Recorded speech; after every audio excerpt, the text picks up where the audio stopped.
תודה רבה לפרופסור מנשה. אני הייתי על סף תזכורת נוספת לגבי לוח הזמנים והדקות שאוזלות, אבל זה היה שווה להמתין לשמוע גם את הכל ואת הסיפה לגבי הפרשנות שניתנה לדברים שלך בנושא הורדת הפרופיל הישראלי בטיפול. זה בפירוש מאלף. חצי השעה הקרובה היא תהיה מוקדשת לדבריו של אורחנו מהדי חלג'י. בבקשה. The floor is yours.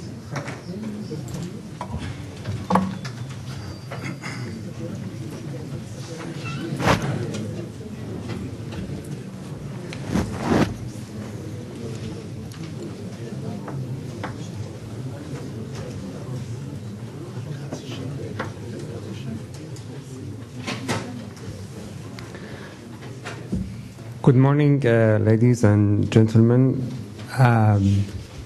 This is a great honor for me to be in your country, and it's a special privilege to be at the INSS Institute. Thanks for inviting me. A special thanks to Amos Yadlin and Efraim Khan, and I'm happy to see some of my friends, including David and Mayor, whom I haven't seen for quite a while. I think everything was said by David, and I wish I was the first speaker, because many of the points that I had in mind to raise, David had said very eloquently, despite the fact that I was hearing in English what he was saying in Hebrew. I would like to raise two major points about what's happening in Iran, which might be interesting for you. One is that the election of Mr. Rouhani says something important about the Iranian society and Iranian politics. Rouhani came to power after the failure of two discourses. One is the discourse of reform, which was led by Muhammad Khatami, and the other one was the discourse of revolution, which was represented by Green Movement. Mr. Rouhani has brought a new discourse, which is moderation.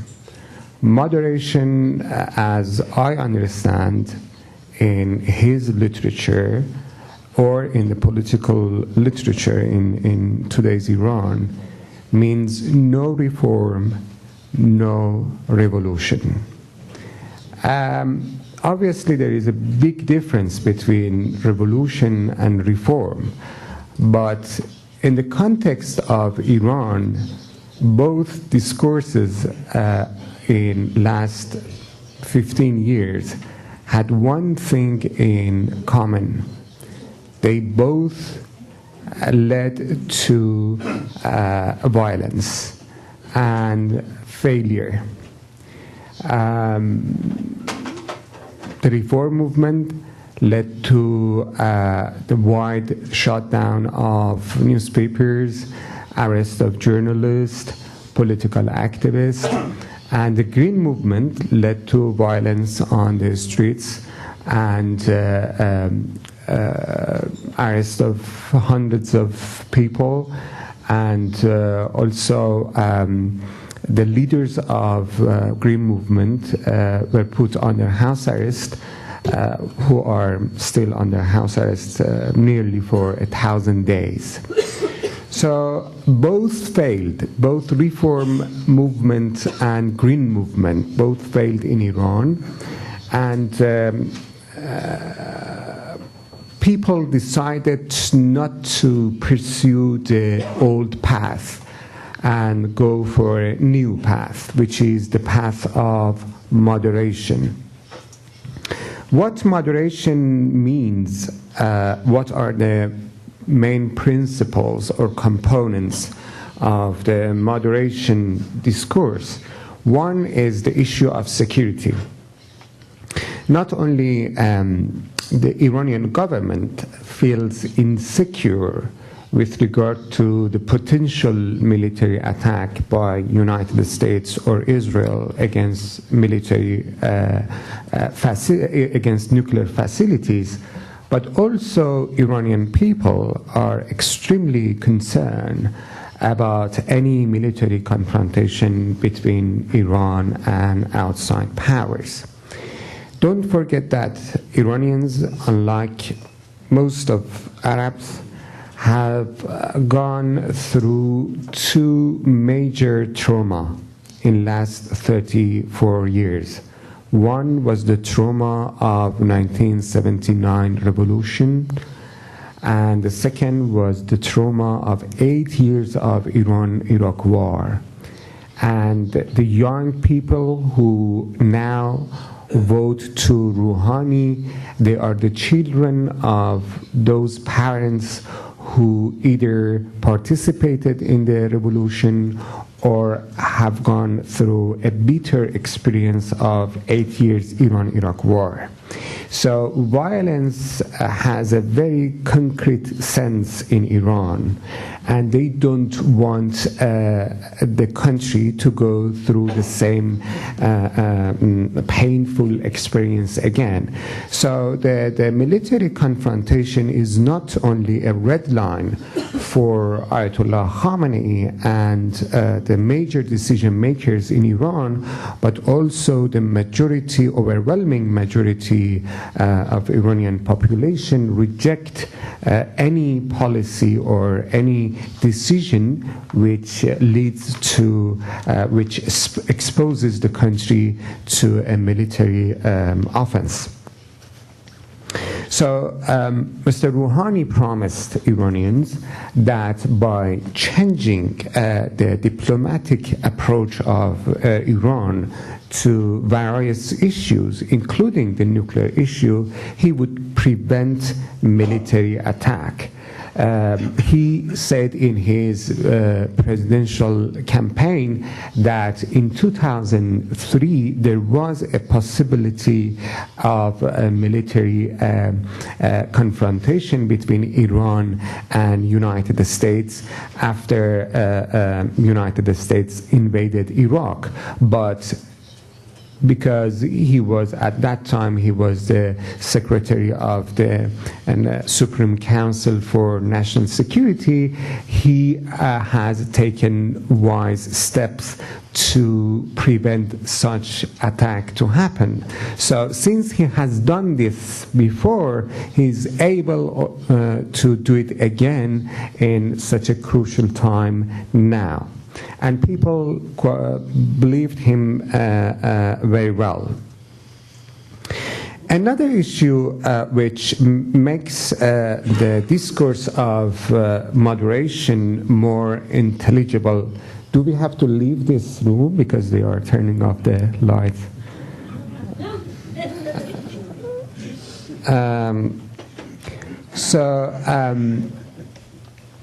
Please don't turn off my light because I need to read this note.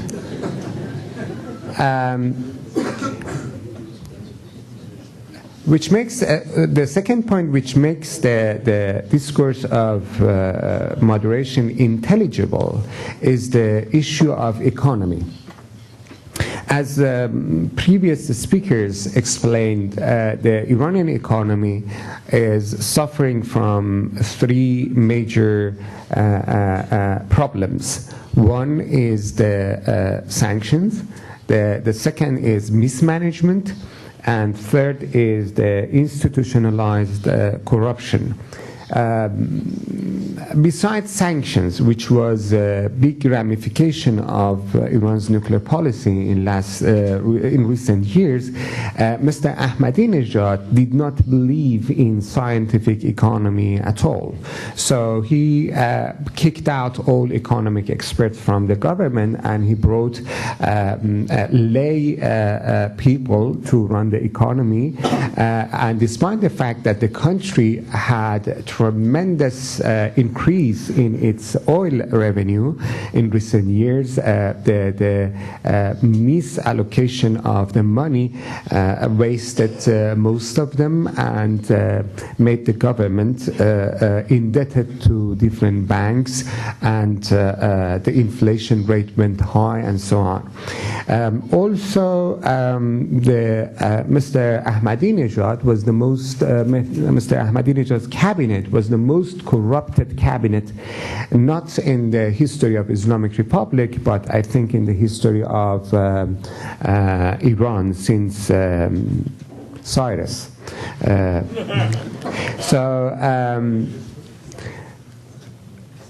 We know that Mr. Rouhani, beside his nuclear policy, he used to work with technocrats, with people who know how to run the economy, and Western educated people. He has a very good relation with business community. So he was able to convince people, Iranian people, that if I come to power, I would restructure the economic system, and not only I would take policies that would lead to gradual sanction relief, but also I would improve management, economic management, and I would decrease or fight the economic corruption. And people believe that too. The third issue, which is main characteristics of the moderation discourse, is the issue of private life. Iran, 70% of Iranians have born after revolution. This is very important because without having revolutionary ideals, they suffered from the consequences of a radical ideology. So, and these consequences were not imposed on them only by the government, but also by their parents. Their parents were idealistic, radical revolutionaries, whether Islamist or leftist. Some of them, one of my friends says that Iranian families can be divided to two groups. One, family of martyrs. Second, family of those who have been killed by the government in the prisons.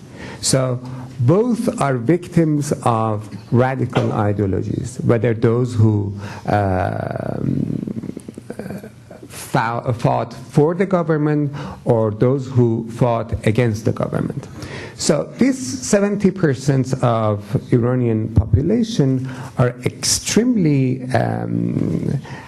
post-ideological. That's what makes the internal change very special in Iran, or the question of internal change from within very special. There are anti-violence, any kind of violence, violence from outside and violence from inside. They don't want any change at the cost of violence. They don't want to have a better life at the cost of violence, because their parents tried this and the result was not good. Their parents thought that if Shah goes away, everything would be fine. We would have freedom, independence, social justice, and everything. And now their parents are nostalgic about the period of Shah. Their parent told them that the way they have been treated in the prison of Islamic Republic was way worse at the way they were treated in the prisons of Shah. And even the violence exerted by Shah was much less and much intense and less justified than the violence exerted by Islamic Republic. So they don't look for any change at the cost of violence. But they care about life. They want better life. They want to have an ordinary life. They want to be integrated into the world and become a normal citizen, able to travel everywhere without being held in the airports, without having any, random double security check, as they say in U.S. airports. And they want to, many of them, they want to drink wine, good wine, and try French wine rather than drinking all the time from house wine, and listen to music, play music, having access to entertainment, having access to free information, having access to high-speed internet, and being able to watch whatever satellite TV they want, and so on. So private, and especially the sexual life or the relation between men and women, they want it to be free, at least behind the walls of houses, at least in private places. So this is what they care about. This is all they care about. If they look for political change, it's mainly because after the security and economy, because they care about private life. So Mr. Rouhani also made some promises on this ground. He told people that the police would not bother or should not bother men and women on the streets for the way they wear, for the way they talk, for the way they mingle into each other, and outside the legal framework. And he made other promises on, improving the supervision over cultural production. He has promised to improve the situation of publications, ease censorship, and this sort of things. This is what really people care about. No, when I say people, I'm not talking about only ordinary people. I'm talking about also intellectuals, journalists, artists, writers. These people, culture is very important for them. They want to have less censorship. And I think to some extent, Mr. Rouhani is able to deliver his promises on this issue. So, security, economy, and private life. These are three elements that forms or constitute the discourse of moderation. People in Iran are not looking for revolution, neither for reform. You know that Iran and Israel, in their history and in the current political situation, and then they have many things in common. Both are living in hostile environment. The neighbors are not so friendly to them. Iran historically was a competitor to its neighbors, at least since 4 centuries ago. Since Safavid period, Iran was competing with the Ottoman Empire, the representative of the majority Islam. Iran was maintaining the power equation in the region by making alliance with outside powers. Since revolution, Iran has lost its outside allies, and that's why you see this isolation and problems. But still, Iranians are a proud nation, and they are very patriotic, and regardless to who rules Iran, they love Iran, they care about Iran, wherever they are, and they want and they are ready to defend the national sovereignty in Iran. You know that Iran was never officially colonized, but it has been occupied by foreign forces several times in the last 200 years. And Iranians became so sensitive about foreign intervention, so they do not respect or recognize any internal opposition group that is somehow affiliated to outside powers. They have experiences with those political parties that they were getting order from outside, like Tuda party, which was a communist party in Iran, and it was well known for its affiliation to Soviet Union. So nationalism matters in Iran, regardless of who rules Iran. Therefore, you see sometimes among some Iranians some delusions about their identity too. Many Iranians believe that they are better than Arabs, they are better than Turks, they are better than Afghans. Many Iranians have racist views about their neighbors. Many believe that they are placed in the Middle East by mistake, you know. It was a very unfortunate historical accident. They have to be next to Switzerland, and you know, you see the obsession of even Iranian officials. They say we and United States, we and Europe. Never they compare themselves to the countries in the region. And always, they never, neither the government nor ordinary people, they never identify themselves as Middle Eastern. They are not from Middle East, they are Iranians. Of course they are Iranians. They have nothing to do with this region. And they know about United States and Europe much more than they know about their neighbors.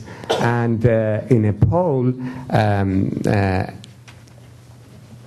showed that 85% of Iranians did not know that people in Tajikistan speak the same language they do. So they don't care. They don't care. What they care is the Fifth Avenue in New York. What's the latest fashion? What's the latest US movie? Every movie comes out in Hollywood. In 2 weeks, you would find it in underground network in Iran.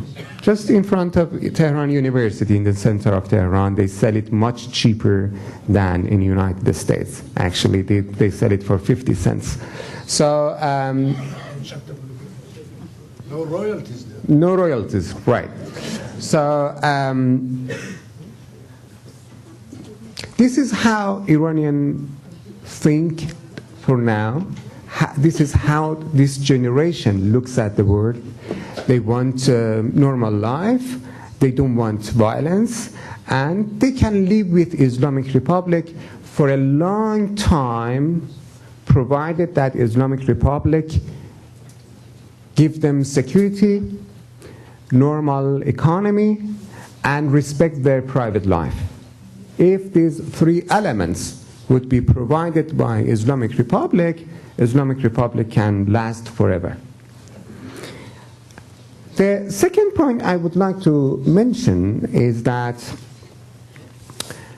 Of course, the most important issue for this in this conference is Iran, Israel.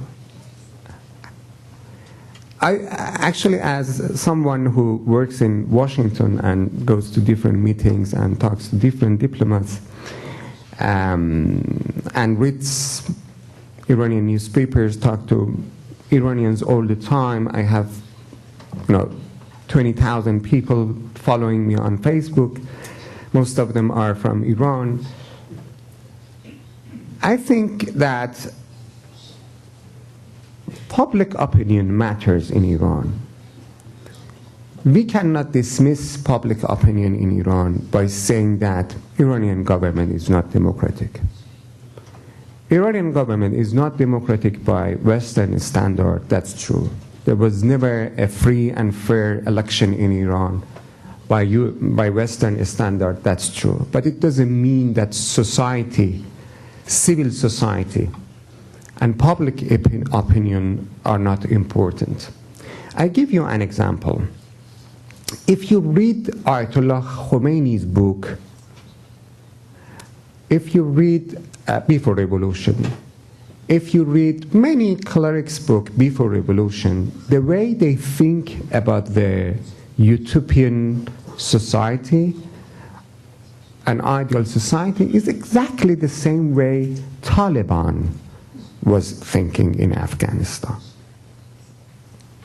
Minor theological differences between Shia and Sunni, but the way, for example, they look at the role of women in the society, or how a Muslim woman should behave in an ideal Islamic society, or the project for Islamization of the society was exactly the same thing that Taliban dreamed of, and by one difference.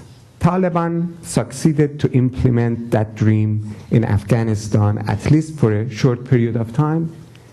Iranian regime never succeeded to implement that. And you know why? Because society didn't allow them to do that. Because society was so powerful. Iranian women were so powerful. The modern institutions, the civil society was so powerful that did not allow any radical Islamization to take place in Iran. So the society forced its will on the government. If you see, I don't know if you look at the picture of women on the streets in Tehran, they are, I mean, I've seen your country, I've seen many other countries in the region.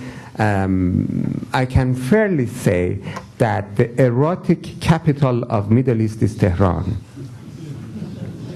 without any doubt. So this is Tehran after 34 years of Islamization policy implemented by the government. We can say that the cultural and Islamic policies of the government is totally failed. Totally failed. People in Iran do not think and do not behave, even do not practice Islam the way the government wants them to do.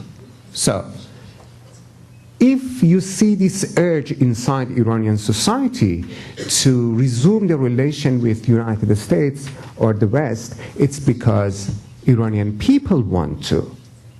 If Iranian people were anti-American, Iranian regime did not feel any need to talk about US-Iran rapprochement or normalization of relation or any negotiation. This is a pressure from inside, which reflects in the political elite too. I want to say something. Don't think that if Iran becomes democratic, don't think that if Ayatollah Khamenei dies, don't think that if a political change happens in Iran, automatically Iranian regime's relation with Israel would be good. No. You need to influence public opinion. Israel, for having good relation with Iran in the future, needs to convince Iranian people first. You need to make real friendship with Iranian people. Iranian people can be your best ally that can force not a democratic government, but even Islamic Republic to change its policy toward Israel. Unfortunately, Israel does not have a good public diplomacy for Iranian people. You don't communicate with Iranians. Iranians do not know anything about Israel. Even when they look at the news, the only thing they hear from news is Israelis are killing Palestinians, Palestinians are killing Israel. This is all they know. They know anything about Israeli culture. They know anything about history of Israel. They know anything about who are the main writers, who are the big movie makers. They know anything about Israeli poets. If you are looking for at least neutralizing Iranian threat, you need to act now on implementing the seed of cultural relation with Iran from today. Otherwise, you would not be able to change things in politics. Thank you very much.